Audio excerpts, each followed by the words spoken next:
Hello friends, welcome back to my channel Property Duniya. और आज हम बात करने वाले हैं रेजिडेंशियल वर्सेस कमर्शियल प्रॉपर्टी के बारे में।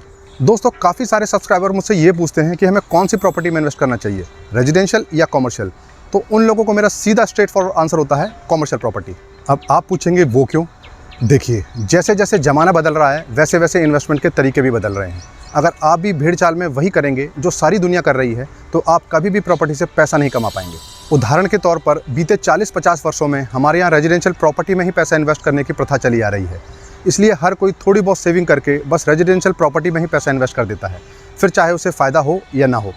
मगर आज के इस वीडियो में हम जानेंगे कि आप नोएडा में कौन सी प्रॉपर्टी में इन्वेस्ट करें और कौन सी प्रॉपर्टी से आप कितना रिटर्न एक्सपेक्ट कर सकते हैं, फिर चाहे वो रेजिडेंशियल प्रॉपर्टी हो या फिर कमर्शियल। तो चलिए शुरू करते हैं इस वीडियो को।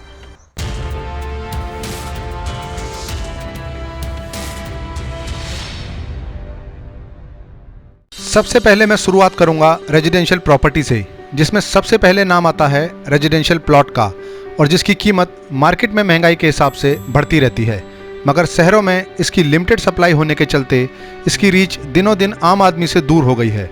मगर फिर भी जिन लोगों के पास अच्छा बजट है वो लोग भी यदि इसमें आंख बंद करके पैसा लगाएंगे तो उनका नुकसान होना तय है। क्योंकि एक होता है अच्छी इन्वेस्टमेंट करना और दूसरा होता है अच्छे प्राइस में एंटर होना। इसलिए ज़मीन में भी आप अच्छी इन्वेस्टमेंट तभी कर पाएंगे जब आप इसमें अच्छे प्राइस में एंटर होंगे। पहले तो आप इसको इस नज़रिए से देखिए कि रेजिडेंशियल प्लॉट में कभी भी आपको रेंटल इनकम नहीं मिलती, और यदि आप उस पर मकान बनाकर रेंटल इनकम लेते भी हैं तो आपको उसमें कैपिटल गेन नहीं मिलता। यानी कभी भी आप उस मकान को 4-5 साल बाद बेचने भी जाएंगे तो आपको बने हुए मकान के पैसे नहीं मिलेंगे, क्योंकि हर कोई इंसान जो मकान खरीदता है वो अपने मन मुताबिक ही मकान बनाता है। इसलिए जो पैसे आपने मकान बनाने में लगाए थे उसकी 20 से 30% लेस वैल्यू से ही आपको पैसे मिलते हैं। वैसे तो ज़मीन से फ़ायदेमंद कुछ नहीं, मगर जो पैसा आप मकान बनाने में लगाते हैं उसकी रिटर्न वैल्यू तो आपको नहीं मिलती, बल्कि मकान पुराना होते होते इसकी वैल्यू और गिरने लगती है। इसके अलावा नोएडा में लीज होल्ड प्रॉपर्टी होने के चलते आपको एक रेजिडेंशियल प्लॉट खरीदने में 5% ट्रांसफ़र चार्जेस तो एक्स्ट्रा देने पड़ते ही हैं। साथ ही जब आप इसमें 7% रजिस्ट्री चार्जेस भी ऐड करेंगे तो एक रेजिडेंशियल प्लॉट की कीमत मार्केट में दूसरे प्लॉट के मुकाबले 12% तक बढ़ जाएगी। इसलिए जब तक मार्केट में प्रॉपर्टी 50% से 70% तक नहीं बढ़ेगी तब तक आपको फ़ायदा नहीं होगा। अब दूसरा नंबर आता है रेजिडेंशियल अपार्टमेंट का, जिसमें आपको एक रेंटल इनकम तो मिलती है, मगर नोएडा में ज़्यादा सप्लाई होने के चलते इसमें आपको प्रॉपर्टी एप्रिसिएशन नहीं मिलता।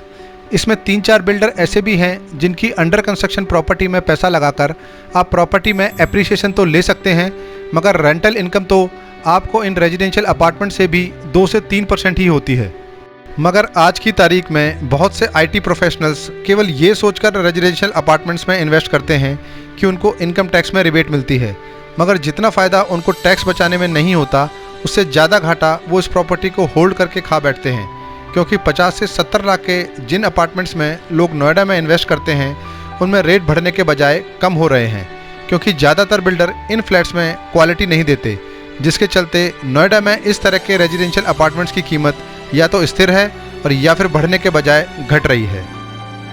अब बात करते हैं कमर्शियल प्रॉपर्टी की, जिसमें पिछले कुछ सालों तक केवल हाई बजट वाले बिजनेसमैन या इन्वेस्टर्स ही पैसा लगाते थे, मगर आज के समय में बहुत से सैलरी क्लास लोग भी इसमें पैसा लगा रहे हैं। मगर यहाँ भी भीड़ चाल में बहुत से लोग इसमें बिना जाने ही पैसा इन्वेस्ट कर रहे हैं। तो आइए जानते हैं वो कैसे।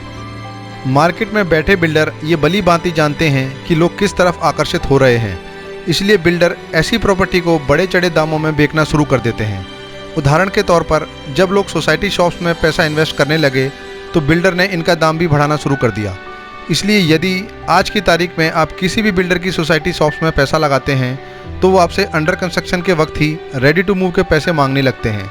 इसलिए यदि आप किसी भी अंडर कंस्ट्रक्शन सोसाइटी में, रिटेल शॉप या किसी हाई स्ट्रीट मार्केट में पैसा लगाते हैं तो ग्राउंड फ्लोर की शॉप का 20,000 रुपये पर स्क्वायर फीट से ज़्यादा पैसा देना नोएडा में नुकसान का सौदा है। इसलिए बहुत से लोग इसमें महंगी रिटेल शॉप लेकर ये कहते हैं कि हमें कमर्शियल प्रॉपर्टी से कोई फ़ायदा नहीं हुआ, जबकि वो बिना किसी रिसर्च के मार्केट में पैसा लगा देते हैं। दूसरे नंबर पर बात करते हैं आईटी ऑफिस स्पेस की, जिसमें आज की तारीख में बहुत से आईटी प्रोफेशनल्स और दूसरे मिडिल क्लास इन्वेस्टर्स पैसा लगा रहे हैं, वो भी बिना किसी रिसर्च के, क्योंकि बिल्डर उनको एश्योर्ड रिटर्न के झांसे दे रहे हैं और वो उसमें फंसते चले जा रहे हैं, जबकि वो ये नहीं जानते कि बिल्डर उनको मार्केट रेट से महंगी प्रॉपर्टी देकर वही पैसा एश्योर्ड रिटर्न के रूप में वापस दे देता है। इसके अलावा नोएडा में IT ऑफिस स्पेस की भरमार है, इसलिए उसमें आपको 40 से 50 रुपये पर स्क्वायर फीट का ही रेंट मिल पाता है, वो भी तब जब वो बिल्डर से वर्चुअल स्पेस खरीदते हैं। और यदि आप लॉकेबल ऑफिस स्पेस लेते हैं तो आपको इसमें रेंट आउट करने के लिए भी दिक्कत आती है और साथ ही साथ सेल करने में भी, क्योंकि ज़्यादा सप्लाई होने के चलते अधिकतर IT ऑफिस स्पेस आपको नोएडा में खाली ही मिलते हैं। तीसरे नंबर पर आता है फूड कोर्ट का स्पेस, जो अधिकतर आपको मॉल या हाई स्ट्रीट मार्केट में ही मिलता है और अधिकतर इस जगह आपको मल्टीप्लेक्स भी मिलता है, जिससे ज़्यादा से ज़्यादा लोग फूड कोर्ट का इस्तेमाल कर सकें। इस तरह के स्पेस में आपको ROI यानी कि रिटर्न ऑफ इन्वेस्टमेंट अच्छी मिलती है। ऐसा स्पेस आपको सेकंड या थर्ड फ्लोर पर मिलता है, जिससे इसका रेंट तो अच्छा आता ही है, साथ ही साथ दूसरे रिटेल स्पेस के मुकाबले ये स्पेस सस्ता होता है। कभी भी कॉमर्शियल स्पेस में इन्वेस्ट करते समय एश्योर्ड रिटर्न की तरफ ना जाएं, नहीं तो आप मार्केट से महंगी प्रॉपर्टी खरीद लेंगे और उसको बाद में बेचने में आपको खासी दिक्कत आएगी।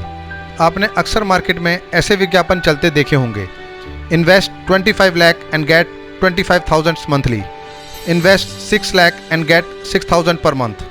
ये सभी विज्ञापनों को देखकर आपको ये जरूर सोचना चाहिए कि जो प्रॉपर्टी 12% की दर से सालाना नहीं बढ़ रही, वो आपको 12% की दर से रिटर्न कैसे दे सकती है।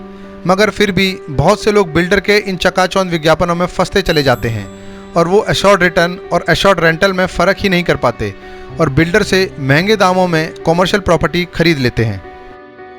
याद रखिए, जिस प्रकार शेयर मार्केट में मुनाफा कमाने के लिए शेयर को सही दामों में खरीदना जरूरी है, उसी प्रकार प्रॉपर्टी से मुनाफा कमाने के लिए उसे सही दामों में खरीदना जरूरी है। नहीं तो आप मुनाफा नहीं कमा पाएंगे और प्रॉपर्टी मार्केट को ही दोष देंगे।